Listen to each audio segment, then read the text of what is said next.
Features. Features are dangerous, right? Every time you add a feature to your product, your software, to your website, to your app, you name it, there's actually a trade-off. Features bring complexity, right? When you have a feature, you basically need controls to manage that feature. And every time you add more controls to your interface, this basically means you're bringing more complexity to it. You're cluttering the interface. So features can be good, don't get me wrong, but not because you can add a feature, then you should add it. So it's quite important to know that if you want to add a feature and you have specified that there's a problem and you're solving it through this feature, it shouldn't be a guesswork. It should be designed. Features are not random. Features should be designed, and today we're going to discuss how. So before we begin, everyone has a paper in front of them? Yeah? I'm going to ask you just for 20, 30 seconds to draw a simple DVD remote control. I'm pretty sure most of you guys have used a DVD player. If not, have used at least a remote control for a TV. So just draw a simple remote control with the buttons that you think are relevant. It's fine, we're not going to be assessing your drawings. I just wanted you guys to do that to prove a point that we're going to discuss in a second. Who's happy with giving me their drawings? Yeah? Perfect. Anyone else? Okay. Yeah? Great. Anyone else? No? Yeah. That's it. Thank you very much. Cool. All right. Point proven. We're going to discuss these in a second. So why did I ask you to do that, right? To draw a remote control in a UX session that's supposed to be quite technical. Well, we're going to discuss how dangerous features are by discussing this concept of remote controls. So this is the very first Bluetooth remote control for a DVD player. And I'm pretty sure everyone here can know how to use that. Because it basically has 4 buttons. It's a simple interface, channel up, channel down, volume up, volume down. And that's it. It's quite simple, straightforward. So not a lot of features, and it's quite simple. When you're looking at this remote control, right? Personally, I did this mistake of clicking the button in the middle to either play a video, and maybe some of you have done this before, or to open the list of videos or something. Because when we're looking at this cluttered remote control interface, we see that the company basically are hiding the most important buttons that are used frequently and by most users between all of these buttons, which are in the middle. It's not really that straightforward. You'll have to think about it before you click it. And why do you even have all of these buttons, right? Some of these features are features that I've never heard of, and I believe you've never heard of as well, which is multi-mastering, depth control. Have anyone heard of this before? Exactly. So the fact that they're there, and the vast majority don't even know that they exist, and not just that, they don't use them, and it's not even important to them, is a problem. It's packed with features, and this is a result of the features arm race. Every single company, when they want to release a product or service, they want to think, oh, my competition, they're doing 10 features, I do 15 features. This is the features arm race. It's a very ridiculous way of thinking about adding features to your products. And features here, they're definitely not designed in some sort of way that makes sense for users. They're designed by accident. Just throw the button there. We love to add as many features as possible to prove that we're a very sufficient company, and that's about it. And that happens when you don't do UX design. However, when you do UX design, this is what you come up with. In my own personal opinion, that looks way better, minimalistic, and straight to the point. You know exactly each button what it does, and you know where to go if you want to do something like increasing the volume, changing the videos, and such. And when I asked you to draw some of the remote controls, so one of the drawings, basically, a couple of buttons, volume up, volume down, right, left, menu, select, and power off.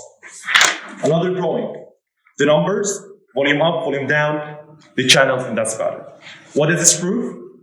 None of you here, let's say the vast majority, care about the rest of the features that these companies are spending time, money, resources to design them, build them, maintain them, support them, and continuous testing.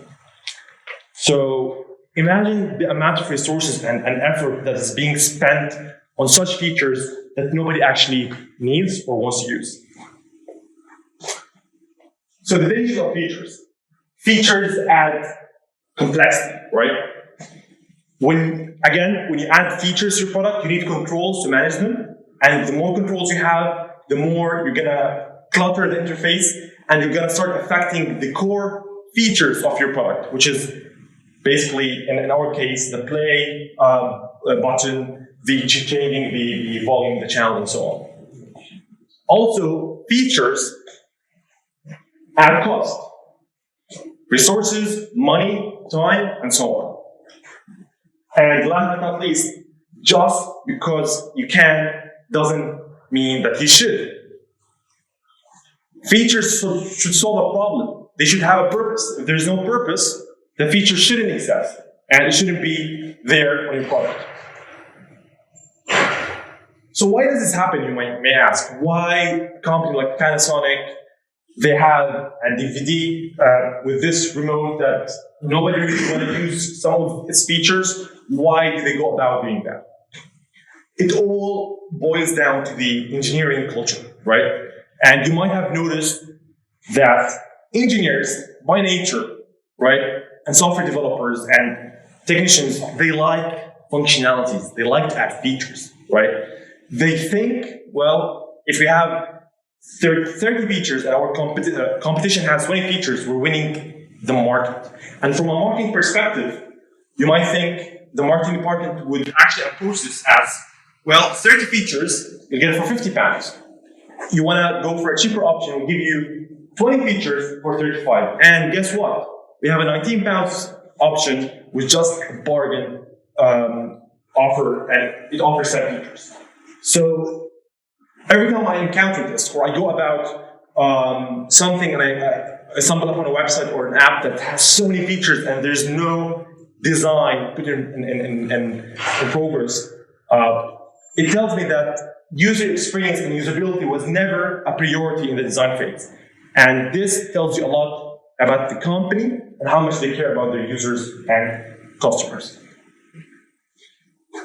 There are so many facts and statistics that are depressing when it comes to features.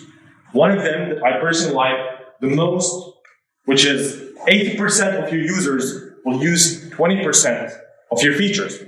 And if you think of that every single time you want to build an app, a website, it will make a lot of difference, and it will cut a lot of cost, time, and effort into building things and features that nobody really actually wants to use, needs, or enjoys using.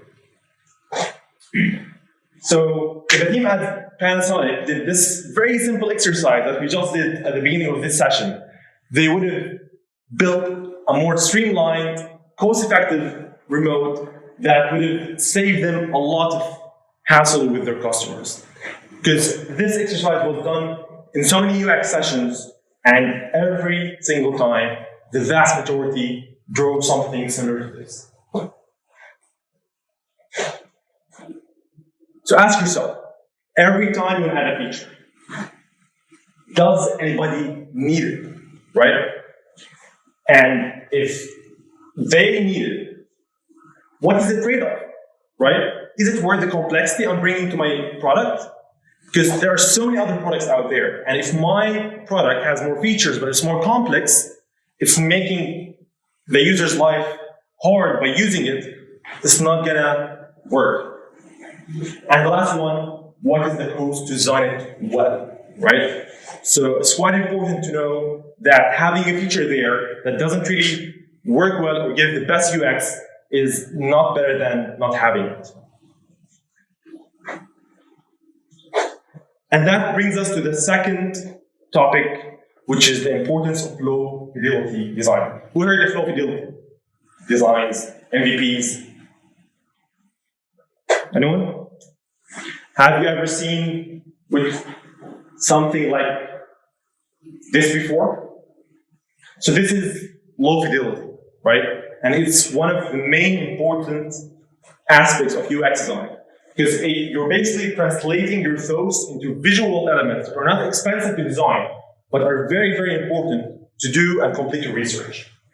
Companies, not just BMW, actually, Volkswagen, Mercedes, all of the companies in the auto industry, they understand that design is essential, right?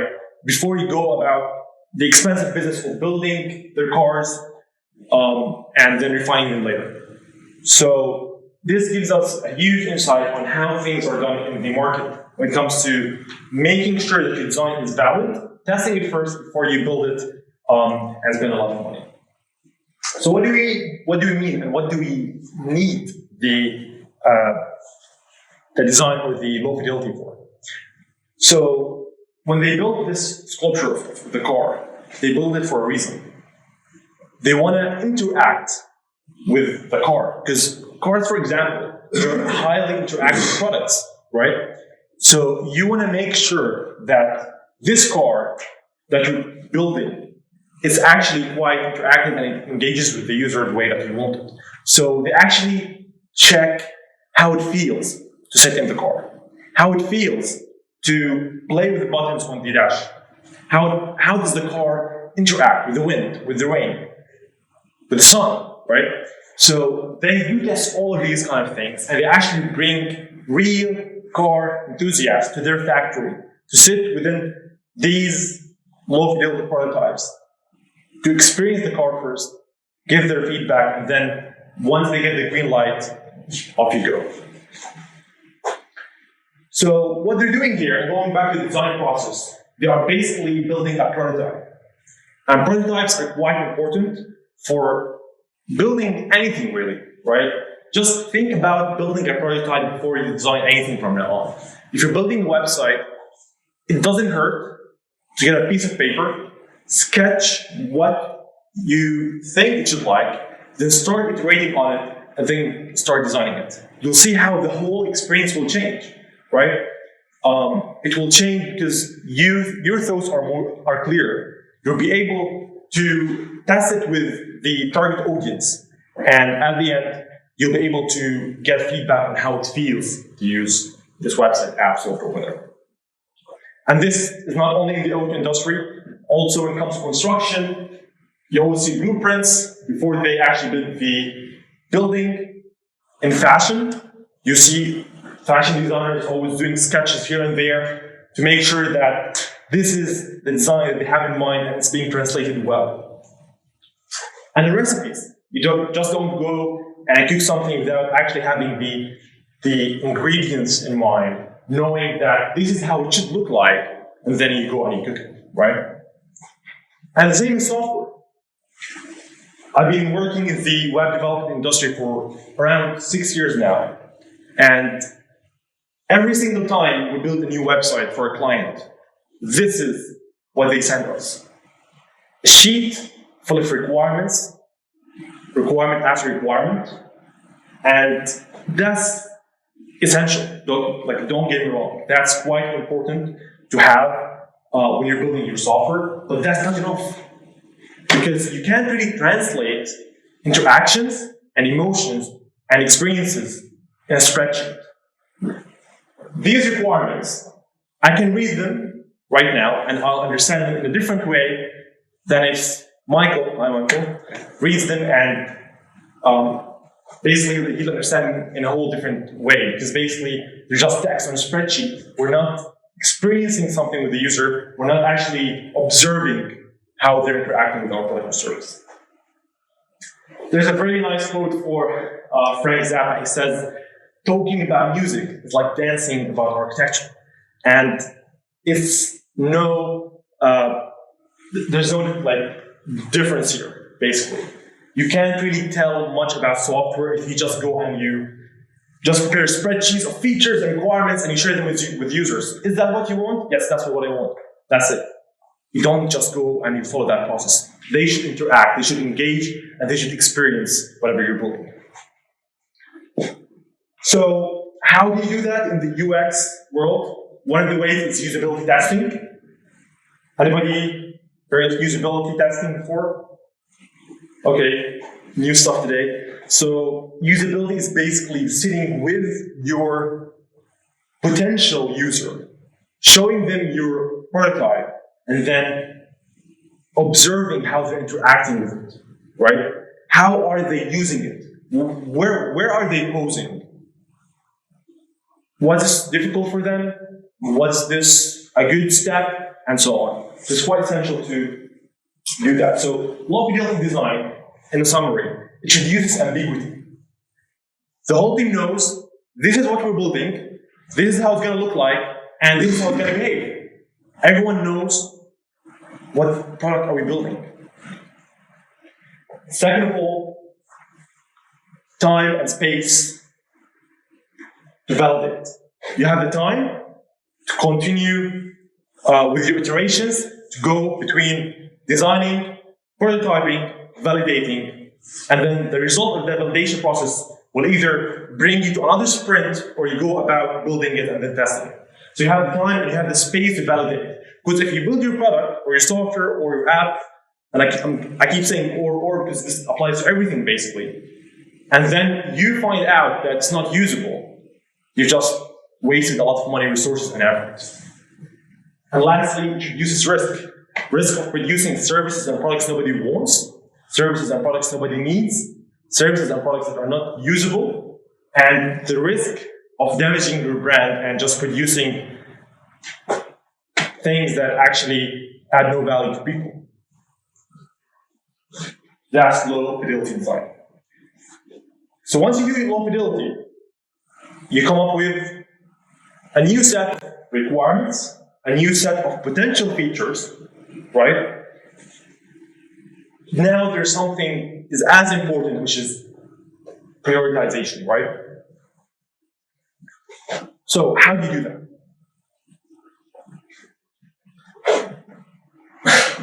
Let's pretend that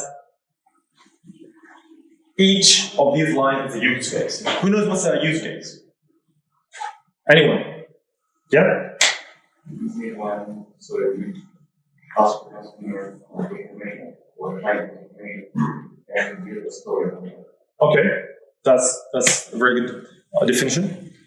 Well, a little bit simpler version of that is that a use case is how a user achieves something through your service, product, or interface, right?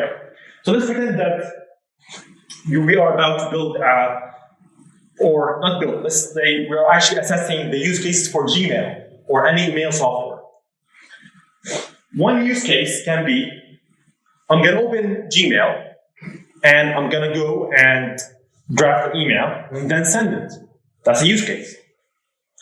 Another use case can be, I'll go to my Gmail and I'll search for an old email and read it, get the information I want, and then leave the app.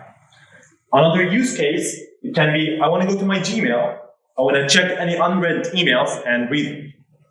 So there are so many use cases for any app, website, or software that you have. But the good thing is, not all use cases have the same value or the same importance. Therefore, the highest used or the top use cases, they're called high frequency use cases, which is like the ones that I just mentioned. And going back to the quote, 20% of your features will be used by 80% of your users. So in our case, reading emails, sending emails, and looking for emails is basically what most of us use Gmail or any of the other email solutions for. However, there are so many other ways and things that you can do through Gmail, but these are called edge cases. So that's the Gmail interface. When we're looking at it, we know that Gmail has so many features, but it's simple, right? It's easy to look at. It's easy to understand what's going on. Because Gmail basically highlighted 3 most important use cases. I go to my email to compose a new email and send it. I go to my email and check any unread messages, or I go to my email to search for old emails. 3 main, most important use cases are there. And that doesn't mean that there are no edge cases. I can perhaps use Gmail to send emails from my personal email to my work email, but only these emails that have this keyword in the title. How common would that happen? But it happens. Well, therefore, Gmail tells you the interface is clean. For the main use cases, you know what to use. But if you're about to do an edge use case, you need to work a little bit harder. And that's totally fine. Because if you're working a little bit harder to do something that's an edge case, and you're gonna spend a little bit more effort, that actually means that the vast majority of the people that are actually using your software for a common use case, they have a clean interface, right? And that's how you want to think about your products. You want to think about how can I make my software full of features. You want to think about the vast majority, 80% of your users using the 20% of your features. Make them clear. Don't clutter your interface. And for those who want to use the rest of the features, make them work a little bit harder. So let's take this for example. This is a website for a trade, a railway company, an old website actually. And because they're so wise and their team, they're quite UX focused, they designed their checkout page, which is the page that you see after you decide where you're leaving, from which station, and where you're arriving. To give you this option, which is delivery method. This doesn't mean that they're going to deliver your ticket to you, but they're asking you, where do you want to pick up your ticket from? Let's say you're going from Portsmouth and South Station to Southampton Central. I just went on the train line and I selected Portsmouth and South Sea and I want to go to Southampton Central. Imagine if every single time I want to go and I want to get a ticket from Portsmouth to wherever, the website is going to ask me where you want your ticket to be collected from. Why did that happen? Because someone in the team said the most dangerous 2 words in the US industry, what if? What if someone wants a ticket from Portland and Southsea, but they're busy, that's going to be quite busy, and they might want to pick it up from a closer station. I mean, that can happen. But how often? Why would you clutter your interface and put it as a main option every single time? In this case, and this is in Ireland, you'll have to go with every single option to reach to your station, and if it was 40th on the list, just wasting people's time. Every single time. So that's an example of designing your software for edge cases. And if you keep designing your software for edge cases here and there, every single time you're giving your user an interruption. Hey, you don't really need that, but I'm going to give you this option anyway. And if you keep interrupting your user, well, you're basically building a very annoying software that nobody wants to use. There's something that we're going to mention today. It's called the reservoir of goodwill, which is basically, if you want to think about it as like a balance that you have of positive emotions, and every single time you use a website or an app, and you go about an interruption or something that should happen happens, this reservoir of goodwill, it diminishes. And at the end, by the end of your interaction with this website or an app, you'll be left with this quantity, and this quantity will determine the possibility of this user returning back to your website or software. So you want to make sure that while they're interacting with your software, their reservoir of goodwill is as high as possible from the beginning until the end. That's how they build loyalty. That's how they're going to come back. So rules for prioritization. First, always focus on things that most people do most often. Then things that some people do somewhat often, and obviously things that few people do infrequently. These are what you should focus the most on. Things that some people do somewhat often, you want it on your interface, but let them work a little bit harder to find it. And the things that few people do infrequently, well, you want to think of a smarter way of displaying it. Finding your design target. Now I'm going to ask you, right? Let's say you're building a website for, I don't know, let's say people who travel quite often, for passengers.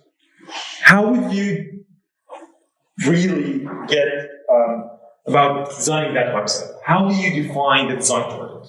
Another target audience. Because the target audience is people who like traveling, people who travel, people who use online websites to book their tickets. That's a design target.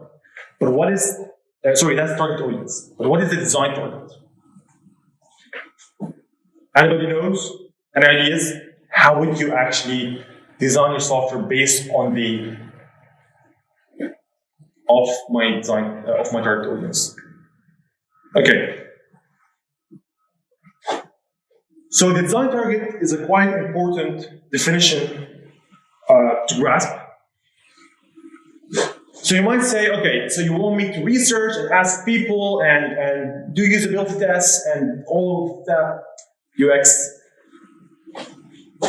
processes that might be feasible for 2, 3, 4, 5, 10 people. But what if I'm developing a website for people from all over the UK or Ireland or wherever? And it's not really that logical or feasible to go and ask each one of them what they think of my software. So what do you do in that case? Target audience is basically everyone that you expect that will be using your software or your product.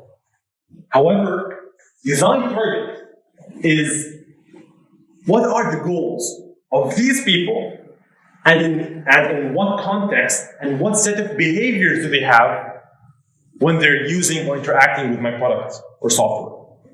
So 3 things: goals, context, and behaviors. 3 things that you should always keep in mind when you're designing your software. What are the goals of the users when they're using my software? In what context, what environment are they in? And what are their behaviors? To explain this a little bit better, we're going to be discussing 2 very cool chairs. Awesome. Cool. So we have 2 chairs, Lazy Boy and Herman Miller. Herman Miller is actually a very, very, very old chair. It was released in 1992, and it sells for over $1,000 until this day. And over $7 million dollars have been sold of this chair.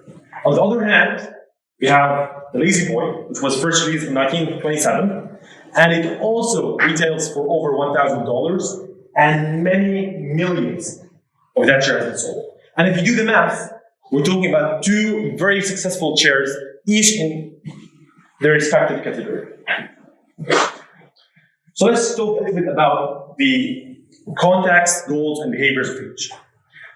So this chair, obviously, when we're talking about context, we're talking about the physical and emotional environment that I'm using this chair for. Obviously, it's at work, somewhere professional, an office probably. And what kind of goals do I need this chair for? Some people think when we talk about goals, we talk about, like for this chair, I don't want to get back pain from this chair. But every time you go to, I don't know, to your uni lab or to work, do you really think, I want to sit on this chair and make sure I don't have back pain? Or do you think, oh, well, I want to sit in this chair because I want to get done. I want to get some work done, right? I want to do some work. I want to send an email. I want to get this report done. So basically, this chair allows you to do your work, but at the same time, keep you alert, comfortable, and injury-free. So we have a primary goal to do your work. We have secondary goals that are supporting the primary goal. And what kind of behaviors? Sitting at a desk, using PC, reading books, moving around the office, you name it. Actually, this chair it did revolutionize the whole industry, because back then, they did not just design it because it was cool or nice. They designed it based on a very critical and advanced UX process. So back in 1925, they approached the Silicon Valley companies, Microsoft, HP, and Dell. You can tell how old the logos are. And they went to their offices and they basically observed how their employees are working in their company. On what chairs are they currently sitting, right? How do they interact with their other employees? If I want to go and sit next to this employee, what do I need to do? Back then, they needed to go, because the chairs were quite different than the chairs that we have now. I hope this works. Go back. Go back. No, not forward. Yep. I know this happened. That's right. Next, please. Next. One more. There we go. These are the chairs that used to exist before that chair. Every time you wanted to go and sit next to your employee, you have to carry the chair and bring it next to them. 3 hours sitting in this chair, you have severe back pain. So that's why they went to these companies, they observed how these employees are sitting, how they're interacting in their own natural habitat, if you want to say. And then based on this feedback, they designed this chair that's quite flexible when it comes to adjusting the back, and it can move around. And that's why it's one of the most successful chairs when it comes to the professional environments. On the other hand, the lazy boy, what context does it have? You can use it at home, definitely not at work. And what goals basically you use it for? You want to watch TV, read a book, pet the dog, and most importantly, you want to relax, right? And the behaviors, what kind of behaviors might you do? Watch TV, curling up, petting the dog, sleeping, and such. So my question for you now is, let's say you're in a company, right? And you're the CEO of Lazy Boy. And you just attended this important team meeting. And the CEO of the company said, Tom is coming today and he's presenting us with this chair that's gonna make your life better. It's gonna make you more productive, more efficient, and you're gonna get more work done. And then suddenly,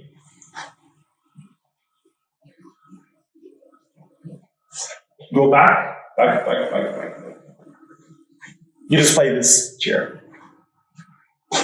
Pretty sure most of the employees will be laughing at you at that point. But why? Why would a chair that's making millions and millions of dollars, that's quite successful, in its category, won't be suitable for a work environment? Why? Because if you put its context, behavior, and goals next to the work environment, you see that it makes absolutely no sense. It will not just make the employees less productive, it will make the work almost impossible. Because doing your work, sitting at the desk, using your laptop, all these kind of things that are not possible with that chair. So what do we learn here? We learned that without specifying the context, goals, and behaviors of your users, you're just guessing. And you can't guess in UX. If you're guessing, you're not designing. If you're not designing, you're not doing UX.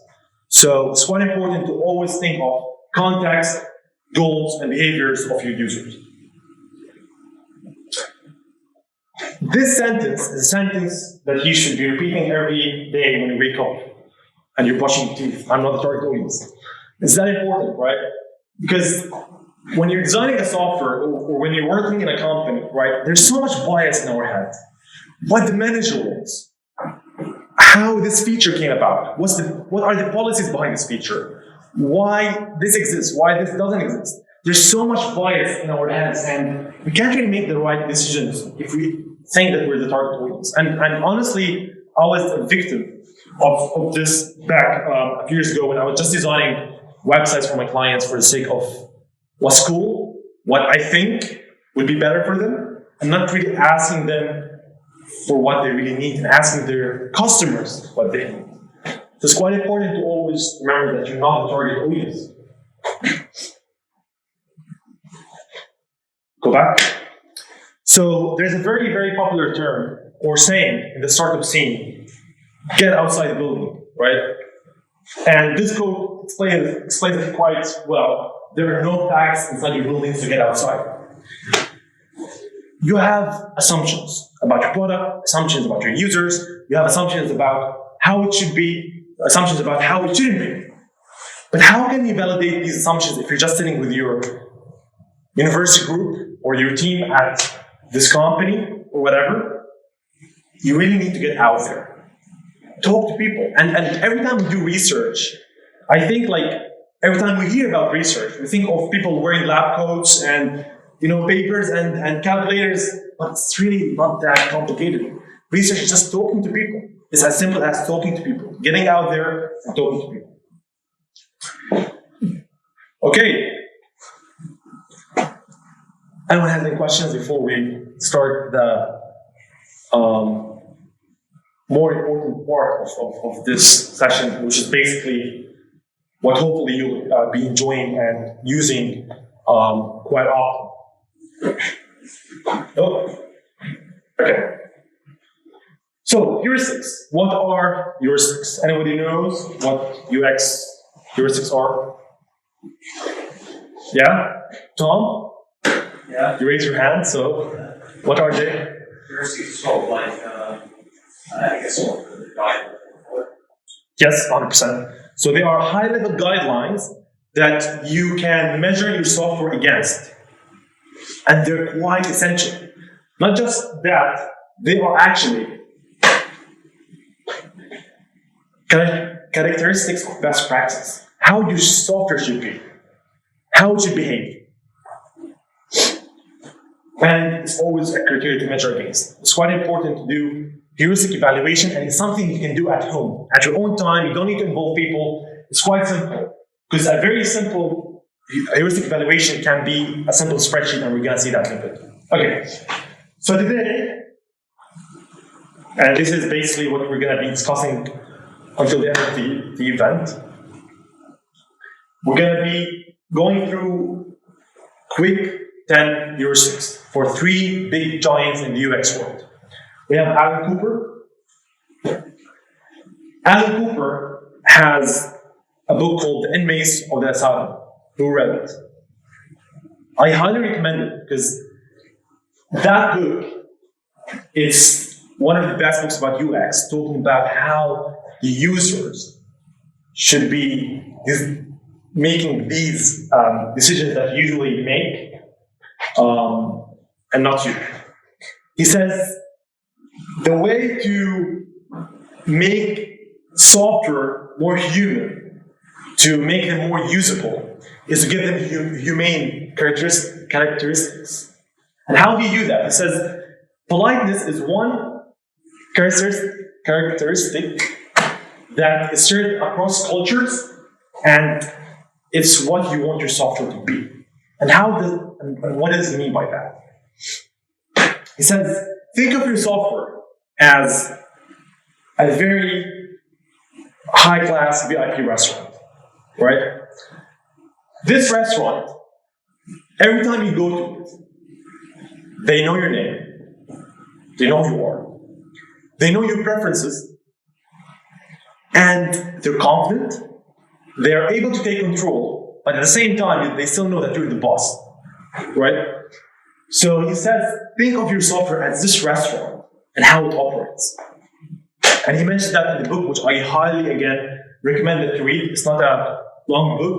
The inmates owning the asylum is a quite interesting book. Jacob Nielsen, and personally, I benefited from his heuristics the most.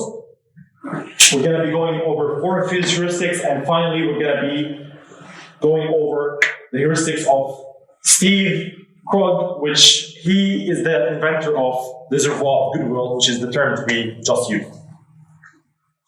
Okay, so this is a very simple heuristic evaluation that you can do at home, basically. You can do for any software product that you want to build. And it doesn't matter how appealing it is. It doesn't matter how it looks.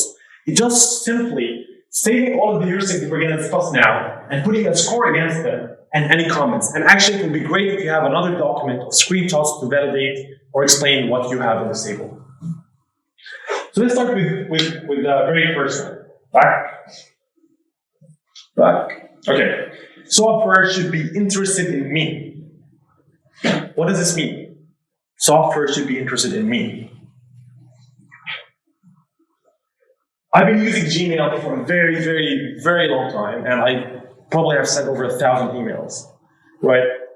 And I do have 2 emails. One email that has a signature that automatically gets, attached to the email every time I send an email. But I have another email that I'm just too lazy to set up a signature. And every single time, even though I send over 1,000 emails, and 90% of them, I end it with something Muhammad. I still need to write my name to Gmail every single time without actually identifying it. While if I write any other word in the vocab, it tells me, oh, do you mean this? Do you mean that? While if I write my name, it doesn't suggest it. A very rare miss from Google. But within actually the same Google product environment, we see another example. So Saddam is one of my work partners, and even though I had invited him to hundreds of meetings on Google, every single time I need to tell Google that no, he's not an external guest. Even though that I invited him to so many events and meetings, Google still don't recognize my friends and people who are close to my circle. However, I do appreciate it when Google or the Android software, basically, the Android services, they tell me, hey, you have an event coming up in a bit. I might not need that, but I do appreciate the gesture. These kind of small details, they actually make the experience. Making your software able to not just interact with the user, but make them feel important is quite essential. Second thing, software should be forthcoming. Imagine that you just went to a restaurant and you were looking at the menu and you decided, I want to eat salmon. Then the waiter came and you told the waiter, I want salmon. And he said, sorry, there's no salmon here. So I just spent 2-3 minutes looking at the menu, deciding what I want to get. And then he told me there's no salmon. A good waiter would tell you what's not available while they're handing you the menu. So you can not waste time and then regret spending all of that time later. So in this case, we have an interface of an ATM machine for a very famous bank in Europe. I believe it's in Ireland as well. Every time you want to withdraw money, this is the process. So you click on withdraw, and here they've done something very smart. They're showing you options. They're not telling you to type it up. They say you want to withdraw 20, 70, 40, 90, or which exactly. And if I choose 70, this is what it shows. Sorry, we're unable to spend the amount. Please try a different multiple. It did not tell me what was available. And it showed me options that were not available. And once I chose the option that's not available, it's not telling me what's available. So it's doing three things that are wrong at the same time. It's being completely not forthcoming. And this is not how you want to design your software. And yep, next. What if instead they design it in a different way, that while you just started interacting with the software, it told you what nodes that are available. And if for any reason you chose the wrong amount, it tells you and gives you instant feedback, like, hey, sorry, but you must choose either this, that, or that. And think about it when you're designing websites. How many times you've been to a website and you use the contact form, right? And it tells you that there's something wrong. But which input field is it? Was it the text field, or was it my email, or what's wrong with what I just entered? It should be forthcoming about these kind of things, and we're going to explain them more in a bit.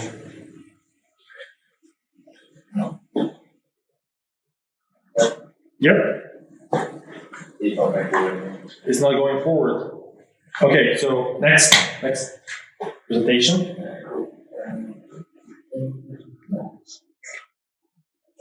Anyone encountered such an issue before? No? Yeah? Okay, cool. 3, software should be confident. Nobody likes a waiter that's not confident, right? Do you have this? I'm not sure. Let me ask the chef and I'll get back to you. Do you have that? I need to run to the kitchen. I'll get back to you in 10 seconds. Nobody likes that. And the same with the software.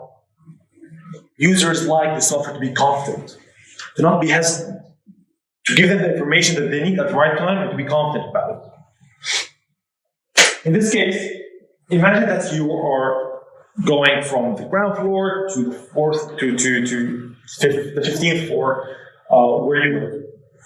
And every time you want to take the elevator, it asks you, are you sure you want to go to the 3rd floor in this case? Every single time. That would be ridiculous, right?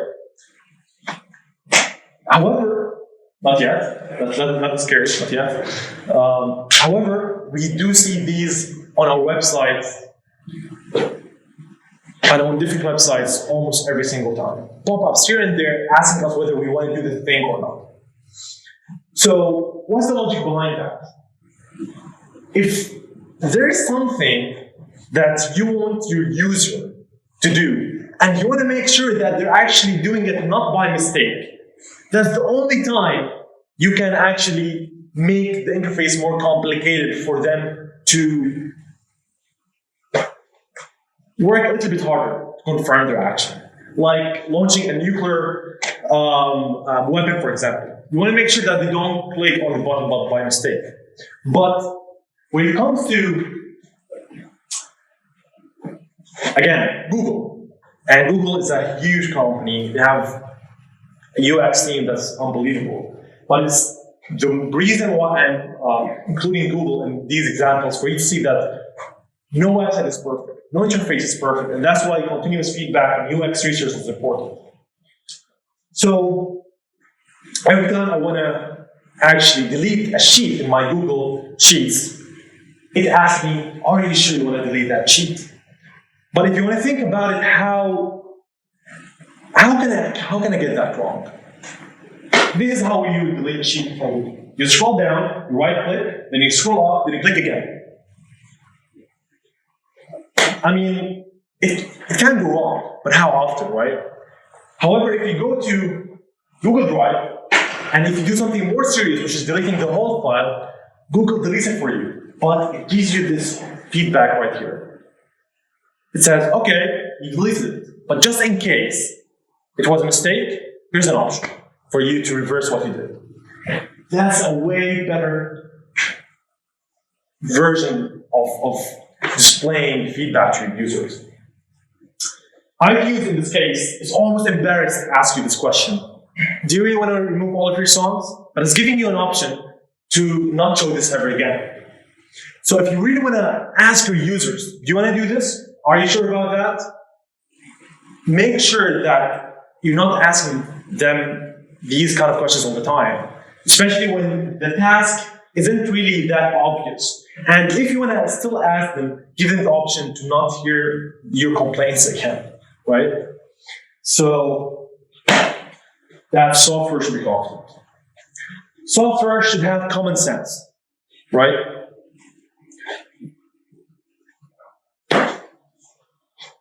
Again, going back to this example, I just chose where I'm reporting from and where I want to why, and still the interface is asking me where you want to collect your tickets. And every single time, if I'm choosing, in Ireland, there are 120 stations, if I'm choosing, in our case, what station was it? Go back. From Dublin, that's basically going to be the 30th or 40th on the list. And you're going to have to either click 40 times or scroll down and spend 10-15 seconds looking for that station. Imagine how much time you're wasting. So your software should really have common sense. It should connect these facts together and not show you different kind of interfaces that don't actually make sense. The visibility of system status. This is quite important, and it simply means keep the user involved all the time. When I'm sending an email, imagine if you just send an email, and once you hit send, that's it. You're always going to have this subconscious thought, like, was it really sent or was it not? Let me check the send folder. However, Google is giving you something called a toast in the UX industry. A toast means a very quick feedback for you to know what's going on at the moment. Because if I see this while I'm waiting, I'm relieved. Google's telling me, hey, I'm taking care of it, just wait a little bit longer. And once it's sent, it will tell me that it's sent. And if it was by mistake, it will show me an undo button to reverse that action. If you're downloading an app, for example, we have three different toasts, right? You have the percentage, you have the megabytes, and you have the progress bar. Keep the user involved. Let them know what's happening at all times. Tell them that this is in progress, this has been done, now you can go and do your next thing. So this also applies to contact forms. Sometimes you go to a website and you click on send, and then it goes to the home page. Was that a refresh? Was that a back? Was it sent? Always communicate with the user and display feedback. And honestly, it doesn't have to be amazing. It doesn't have to be very appealing. These are not very appealing, but they do the job. They are telling you that you just completed this action that you came to this website for, to this page for. So there's nothing to worry about. Again, carry on and continue doing your business. 6, your software should match between system and real life. Real world, in other words. How's that? People don't like jargon. People don't really understand everything that you do while you're designing your software. This is an example of an online banking website. I don't quite remember which bank it is, but this is the interface that you see when you want to filter your transactions. And this is available in all, if not most, online banking websites. When I click on the drop-down, these are the options that I see. I see direct debit / credits. I know what's a direct debit, but what's / credits? I'm not sure, and I'm a bit worried right now. I'm not sure if that's the right option. Standing order debits. I know what's a standing order, but what's a standing order debits? Also not sure about that. Pass, with caps on. We have also lodgements. I know what lodgements, but what's / credits? Credit transfers. Checks. What are the checks that are going into my account or vice versa? Other debits. Definitely makes no sense.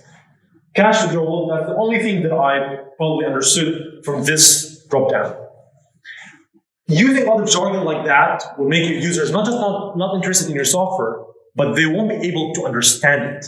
And wouldn't it be better if they actually redesign, and not redesign actually, if they replace the text on the interface, something like this. Breaking it down, out of my account and in my account, and then direct debits, standing orders, transfers, and ATM withdrawals. Using language that are familiar with people. When you're designing a website, you're not designing it for all of the other experts out there that have the same knowledge and skills and expertise as you.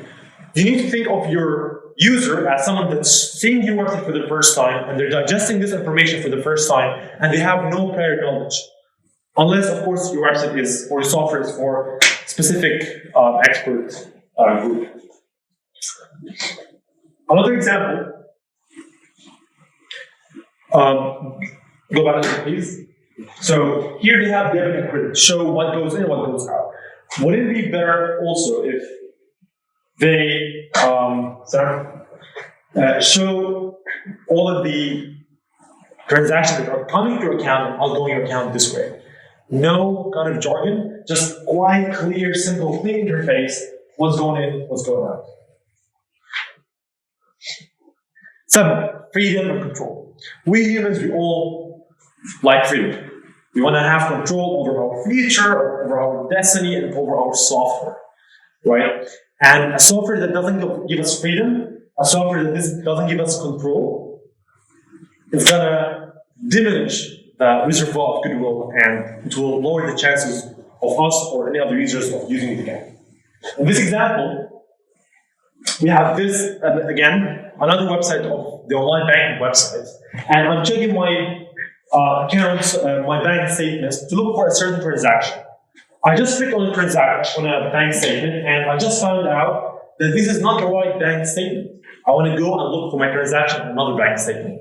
However, because I couldn't find it, I did the most common action in the software industry, which is the back button.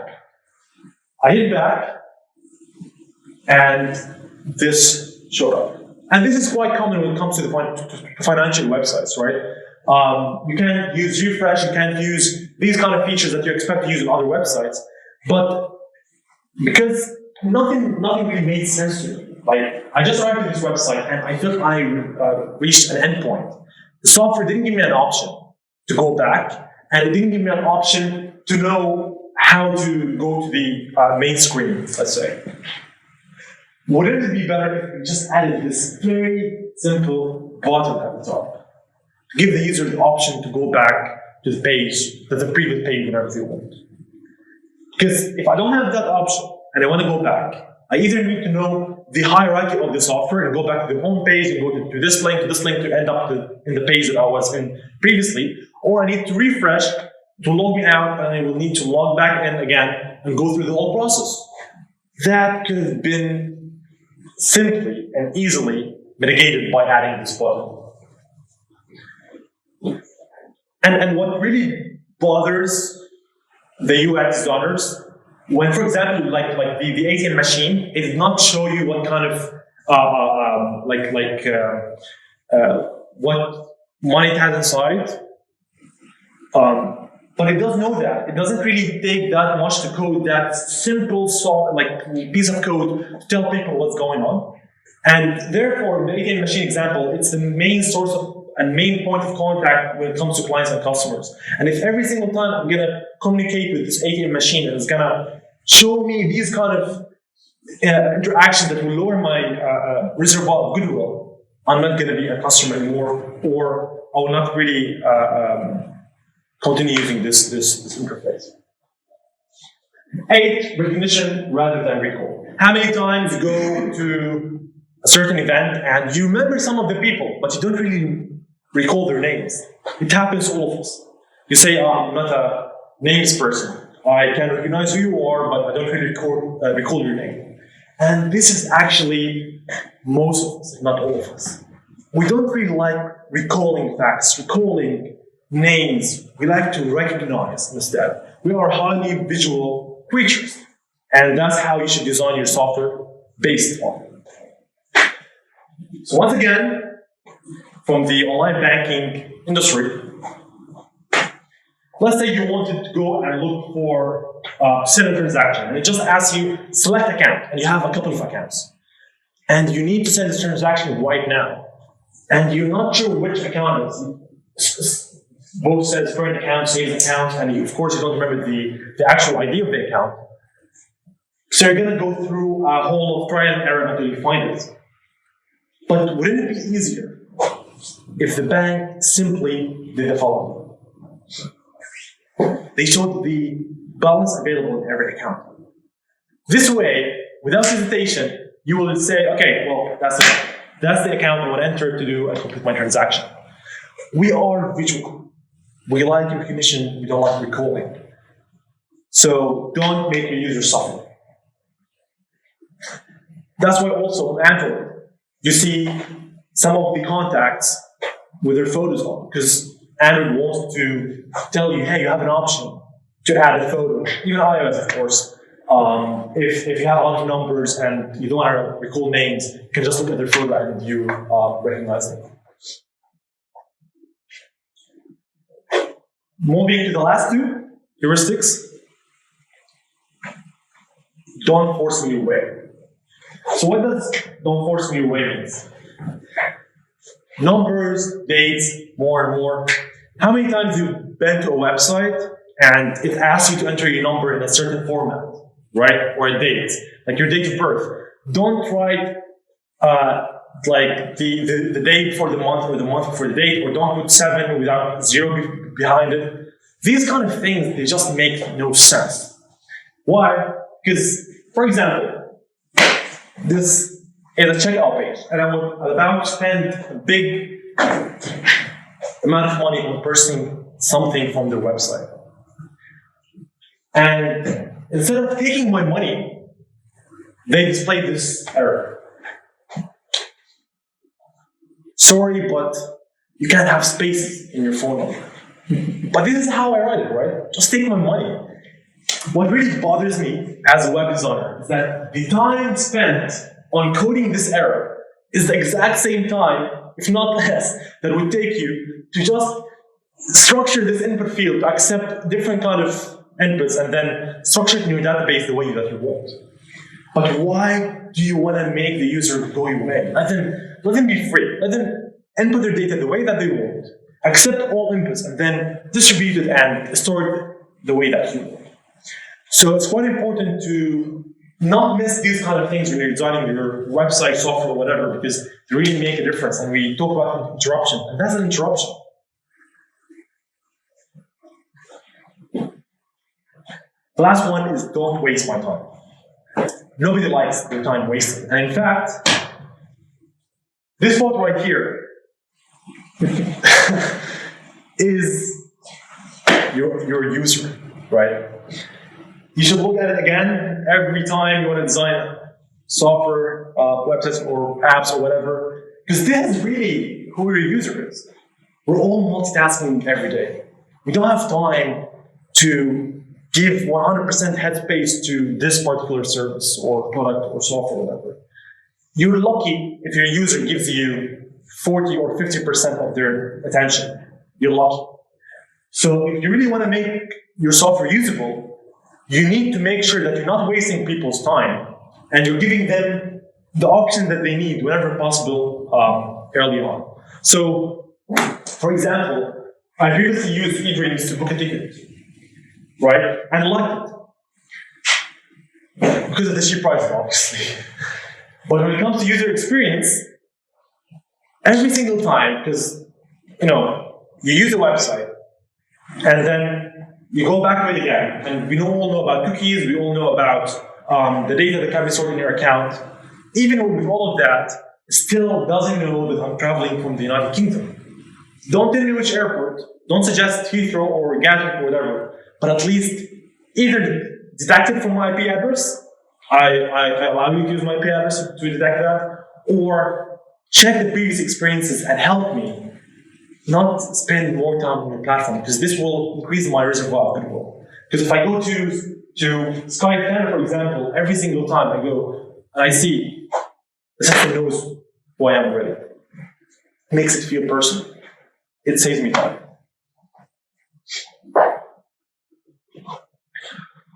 And before we conclude today, we're going to be discussing 3 main UX principles that you should know. And when we're talking about principles, we're basically talking about, again, high-level guidelines. But principles are applied across industries. They are applied everywhere, in all kind of different industries. Not just software, of course. And if you apply the principles, including the 3 principles that we're going to be talking about today, you increase the probability of your software succeeding. Anybody heard any of these laws before? Nope. So Hicks law, Fisk law, and Jacob's law. These 3 laws are essentially the top 3 UX laws that you should know. And from next week, we're going to be discussing more of these principles, and then we're going to be expanding the design patterns. But starting from these 3 rules, starting from today, you can apply them to every single software that you build. Hicks law. What is Hicks law? Hicks law states that the time it takes to make a decision depends on the number of options presented. Which means the more options you provide to your user, the longer they're going to take a decision. Right? And why is that a problem? Let's take a look at this interesting street in Dublin. It's a great touristic visual to look at, and if I was in Dublin, I would definitely go and look at this interesting hall full of signs, but I'm pretty sure the cars would have an accident before they decide where they're going, right or left, right? So the more you provide options to your users, the more mental stress you're giving them. Don't ask them for too much, right? Just give them what they want. Because if I'm gonna spend too much time, and I'm pretty sure it happened at least once with you before. You went to a website and you wanted to register or something, and it asks you for so much, and I'm out. It does happen. So make sure that you don't mentally stress your users and don't give them a lot of options, or at least break them down. Break down the options, right? One of the reasons why I'm not a huge Windows fan, right? When I want to search for something on Windows, forget that I have 3 different places to search for. Look at the options up there. So I know that it's quite clear there, but even subconsciously, your mind is considering all of these options to make sure that you're choosing the best option before you do it. So if you're going to show all of these options to your user before they're committing a search, not saying that it's wrong, but check out and check how they allow their users to go and search through their files. Don't give the users a lot of options because, again, even if they're not going to look at them and consider all of them, subconsciously, they will still need to make sure that they're making the right option and they're not choosing the wrong one. And that's why when you go on websites to look for prices, you essentially see this. 3 different boxes, usually, if not 90% of the times. Because if I'm going to provide you less than 3, you're going to feel like I'm not giving you enough options. And if I'm going to give you more than 3, you're going to feel like it's too much and you're not going to end up buying. And that's why most of the websites, you see they provide you 3 options for their prices. 1, 2, 3, and usually they highlight you the one in the middle, the one that they want you to choose. This way, they're not just limiting the options to 3, but they're helping you to choose as well, subconsciously. 5th law. It's faster to hit larger targets that are closer to you than it is to hit smaller targets that are farther away. What does this mean? It means that me clicking this button that's big, and next to my thumb, it's way easier for me than to click this button at the top left screen, right? This emergency phone, in a construction site, for example, it has this big, red, chunky, but it's asking you to press it, like, please press me. It's so huge that there's no way, if there's an emergency, the person who's handling this phone will pause and think, which button shall I click for emergency? Because imagine if they put it as one of these, if this is the one, for example, the emergency button, right? I'm pretty sure if there's an emergency, you'll have to pause at least for a second or so, 2-3 seconds before you click on it. But this button is quite clear. It's asking you to press it. And that's why you see this across multiple applications, multiple websites. There's this button that's clear, colored, big, and it's close to you as well, asking you to press it, because that's the main source of action. The companies want you, when you're checking out, to buy it. They want you to focus on the most common use cases, and that's why it's always that clear on the interfaces of the big apps and websites. However, again, how many times, and I'm pretty sure like this actually still exists in the current UI of the train stations even here.